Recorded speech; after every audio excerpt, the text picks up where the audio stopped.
Oh, focus groups. They're well loved and also deeply despised depending on who you ask. So I'm here to set the record straight. Are they the best method in the world? No. Are they the worst method in the world? Also no. But before we get into that, let's start by defining what a focus group is and how they're run. A focus group is a qualitative attitudinal research method in which a facilitator conducts a meeting or workshop with a group of 6 to 9 people to discuss issues and concerns about their experiences with a product or service. The term focus relates to the role of the facilitator, who maintains the group's focus on certain topics during these 1 to 2 hour long discussions. These can be done both in person or virtually.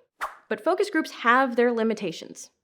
First, they don't offer good insights on usability. In focus groups, people will comment on what is shown to them, and that's typically a static design or a demonstration, or maybe what they remember about a past experience.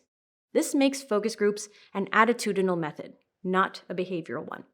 So the quality of your attitudinal data will often depend pretty heavily on how experienced your facilitator is.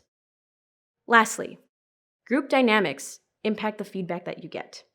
While you might get 6 to 9 people in a room, that doesn't actually mean you're hearing 100% of the thoughts of those 6 to 9 people. Some people are more talkative than others, and you're often hearing a fraction of the thoughts that the group actually has anyway. And if you're not careful, the talkative folks may have more airtime, so to speak, and the less vocal participants could either run out of time to share, opt not to share, or worst of all, agree with whatever seems to be the most vocalized opinion, even if it doesn't actually reflect their own opinion. To paraphrase our chief designer, Sarah Gibbons, a poorly run focus group can be a great way to pay 9 people for the opinions of 3. So while it might be time efficient, that doesn't always mean it's financially efficient. Now, that's not to say you shouldn't run them at all. There is a time and place for focus groups. And when run well, they do have some major benefits. For example, if you have participants with shared goals or perspectives, they can build on each other's experiences in greater detail. One person's comment might serve as a helpful reminder for another person.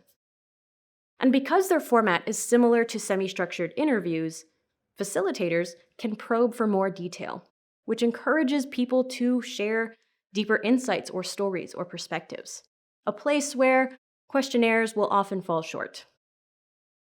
They can also be really useful for clarifying mental models or using the right language during discovery phases when you're preparing to do future research down the line. And yes, it can definitely be an efficient use of researchers' time compared to other methods. And when run properly, they're certainly better than doing no research at all.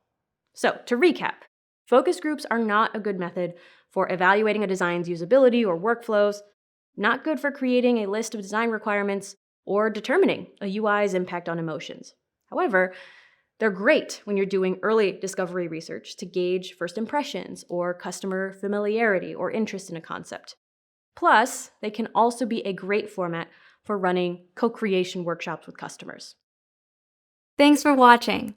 If you want to see more of our UX videos, take a look at these over here and consider subscribing to our channel. On our website, nngroup.com, you can access our free library of over 2,000 articles. You can also register for one of our UX courses that offer live, hands-on UX training.